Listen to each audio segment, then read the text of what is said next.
بسم اللہ الرحمن الرحیم۔ السلام علیکم ناظرین، آپ دیکھ رہے ہیں میرا چینل جس کا نام ہے سیکھ لیتے ہیں۔ اس چینل میں آپ کو کافی انفارمیٹیو ویڈیوز ملیں گی۔ اگر آپ اس کو براؤز کرنا چاہتے ہیں تو یوٹیوب پہ سمپل آپ لکھیں گے سیکھ لیتے ہیں، اور کافی سارے ویڈیوز جو ہیں وہ اس میں جو ہے آ جائیں گے۔ آپ سبسکرائب کر سکتے ہیں چینل کو۔ اس کو جب براؤز کریں گے ڈرافٹنگ سے متعلق ہیں، ویزا ریلیٹڈ جو ہے ایشوز ہیں اس کے متعلق ہیں، کورس کے معاملات ہیں اس کے متعلق ہے۔ تو آج کا جو ہمارا ٹاپک ہے وہ ہے کہ اگر آپ کے خلاف یا کسی کے بھی خلاف جھوٹی ایف آئی آر درج کروا لی جاتی ہے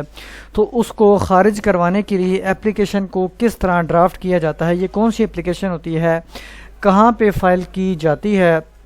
اور اس کو کیسے لکھا جاتا ہے۔ تو سب سے پہلے تو اگر آپ کے خلاف کوئی جھوٹی ایف آئی آر درج کر لی جاتی ہے، آپ کو پتہ ہے کہ آپ نے یہ وقوع نہیں کیا، آپ نے کوئی ایسا جرم نہیں کیا، لیکن بس کسی رنجش کی بنا پر آپ کے خلاف ایف آئی آر درج کروا لی گئی ہے،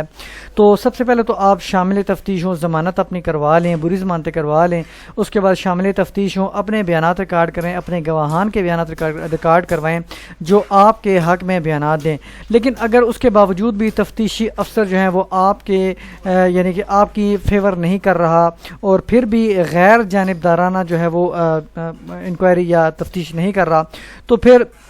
آپ دے سکتے ہیں سی پی او صاحب کو درخواست، اپنے ضلع کے یا ڈی ایس پی کو دے دیں، ایس پی کو دے دیں۔ لیکن چونکہ عموماً یہ سی پی او صاحب کو ہی دی جاتی ہے تو آپ سی پی او صاحب کو مخاطب کریں، وہ پھر مارک کر دیں گے یا ڈی ایس پی کو کر دیں گے، ایس پی کو کر دیں گے، لیکن عموماً ڈی ایس پی کو ہی ہوتا ہے یا ایس پی صاحب کو۔ تو سٹارٹ کرتے ہیں۔ سب سے پہلے لکھنا ہے خدمت جناب سی پی او صاحب راولپنڈی، یا جو بھی آپ کا ضلع وہاں پہ لکھیں، درخواست برائے انکوائری، مقدمہ نمبر یہاں پہ لکھیں گے، جو بھی ایف آئی آر ہو اس کا نمبر آ جائے گا، اس کی ڈیٹ آ جائے گی، اوفینسز آ جائیں گے، اور اس میں تھانہ آ جائے گا، اور یہاں پہ ضلع آ جائے گا۔ اب یہاں پہ سٹارٹ کرنا ہے۔ اگر جھوٹی ہے تو بالکل آپ لکھیں گے یہ ایف آئی آر عنوان بالا سراسر جھوٹی، بے بنیاد اور من گڑت ہے، جس کا حقیقت سے کوئی تعلق نہیں ہے یا دور دور تک کوئی تعلق واسطہ نہ ہے۔ سیکنڈ پہ یہ کہ اب یہاں پہ مختلف گراؤنڈز ہو سکتی ہیں آپ کی، آپ نے وقوع نہیں کیا، آپ تھے نہیں تھے، کسی اور کنٹری میں تھے، کسی اور شہر میں تھے، تو آپ نے وہ گراؤنڈز لکھنی ہے کہ کس وجہ سے مجھے جو ہے یہ وقوع میرے خلاف بنتا ہی نہیں ہے۔ تو میں نے یہاں پہ سمپل لکھا ہے کہ بوقت وقوع سائل موقع پر موجود ہی نہ تھا، بلکہ اس وقت سائل اپنے کسی عزیز مسمی راجہ ضمیر الدین کے گھر واقعہ علی آباد لاہور موجود تھا۔ بیان حلف الافہ، اگر اس طرح کی کوئی سچویشن ہے تو آپ نے اس سے ایفیڈیوٹ لکھوا لینا ہے جس میں وہ بیان کرے گا کہ یہ شخص اس تاریخ کو اس وقت یہاں پہ موجود تھا۔ اب اس کے علاوہ آپ اگر کافی دور ہیں، اپنے ٹرین کا سفر کر کے وہاں پہنچے کسی بھی جگہ پہ، یا جہاز کے تھرو، ہوائی جو جہاز ہوتا ہے اس کے تھرو اپنے سفر طے کر کے وہاں پہ گئے، تو کوئی ٹکٹ ہوگا، کوئی ٹرین کا ٹکٹ ہوگا، کوئی جہاز کا ٹکٹ ہوگا، کوئی اپنے ثبوت کے طور پہ تفتیشی افسر کو پہلے دینے، اگر نہیں وہ مانتا پھر بھی غیر جانبدارانہ تفتیش نہیں کرتا، تو آپ جب انکوائری میں پیش ہوں گے تو وہاں پہ آپ ڈاکومنٹس انیکس کر دیں۔ تو یہ تو ہو گیا سیکنڈ پیرا۔ اس کے بعد تھرڈ پیرا پہ آپ یہ لکھ سکتے ہیں وجہ اناد کیا ہے کہ یہ ایف آئی آر آپ کے خلاف جھوٹی کیوں درج کروائے گی۔ اگر تو وقوع واقعی ہوا ہے تو پھر تو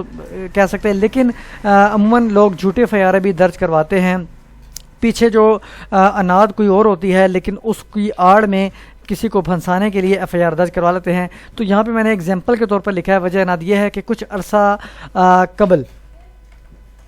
یا کچھ دن قبل، یا جو بھی آپ اپنے حساب سے لکھ سکتے ہیں، سائل کے گھر والوں اور مستغیث مقدمہ وہ ہوتا ہے جس نے ایف آئی آر درج کروائی ہوتی ہے کہ گھر والوں کے درمیان گلی میں صفائی کی وجہ سے طلاق کلامی ہوئی، اور بعض اسی روز میرے اور مستغیث کے درمیان بھی طلاق کلامی ہوئی، جس کے بھی متعدد گواہان موجود ہیں جو گواہی دینے کو تیار ہیں۔ اس رنج کی بنا پر مستغیث مقدمہ نے سائل کے خلاف جھوٹی ایف آئی آر درج کروائی ہے۔ اب ایک تو وجہ یہ بھی ہو سکتی ہے، پھر لوگ سیاسی رنجش کی وجہ سے بھی جو ہے وہ ایف آئی آر درج کرواتے ہیں کہ مخالف حریف جو ہے وہ بھی الیکشن میں لڑ رہا ہے، تو اس کو جو ہے وہ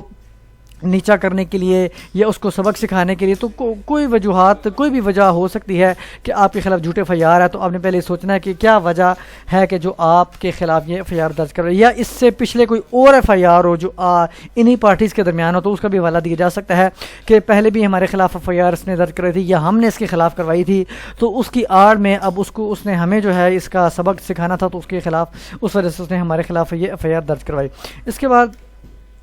یہ کہ مقدمہ مذکورہ کے تفتیشی افسر جناب اورنگزیب صاحب. اب یہاں پہ میں نے رفلی سے نام لکھے ہیں تو آپ لکھ سکتے ہیں کہ تفتیشی افسر کون ہے. ایسا صاحب مقدمہ مذکورہ کی تفتیش بھی غیر جانبداری سے نہ کر رہے ہیں اور نہ ہی ہمارے گواہان کے بیانات ریکارڈ کر رہے ہیں. اگر آپ کے بیانات ریکارڈ نہیں ہوتے تو آپ لکھ سکتے ہیں اگر بیانات کے ریکارڈ ہو گئے ہیں لیکن اس کے باوجود بھی وہ جانبداری سے جو ہے تفتیش کر رہا ہے تو آپ لکھ سکتے ہیں. اس کے بعد جو پریئر لکھیں سمپل اندری حالات استدعا ہے کہ مقدمہ نمبر وہ ڈیٹو کاپی کر لینا اپنے سیم ریپروڈیوس کر لیں جو اوپر ہم نے لکھا ہے. مقدمہ نمبر بجرم اور اوفینس کا لکھنے کے بعد تھانہ لکھا کہ انکوائری کسی ایماندار دیانتدار فرض شناس افسر کے سپرد کی جائے اور مقدمہ کو خارج کیا جائے. جناب کی نمائش ہوگی. اب یہ ہم مقدمے کے اخراج کے لیے انکوائری کے لیے درخواست دے سکتے ہیں. یہاں پہ نام ولدیت ایڈریس لکھ دیں, آپ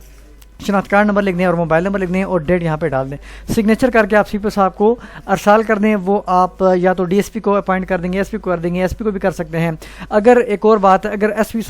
پی صاحب کرتے ہیں انکوائری اور آپ اس کی انکوائری سے سیٹسفائیڈ نہیں ہیں, آپ کی انکوائری جو ہے وہ پراپر نہیں ہوتی, تو پھر آپ دوبارہ سی پی صاحب کو دے دیں تاکہ وہ ایس پی کو مار کر دیں, کیونکہ ایس پی کا رینک بڑا ہوتا ہے, اے ایس پی کا چھوٹا ہوتا ہے, اور ایس پی کے اوپر پھر ایس ایس پی, تو اس طرح یہ مختلف رینکنگ ہوتے ہیں. تو آپ کے اگر اس سے بھی سیٹسفائیڈ نہیں ہے تو آپ دوبارہ درخواست دے سکتے ہیں مقدمے کے اخراج کے لیے. شکریہ.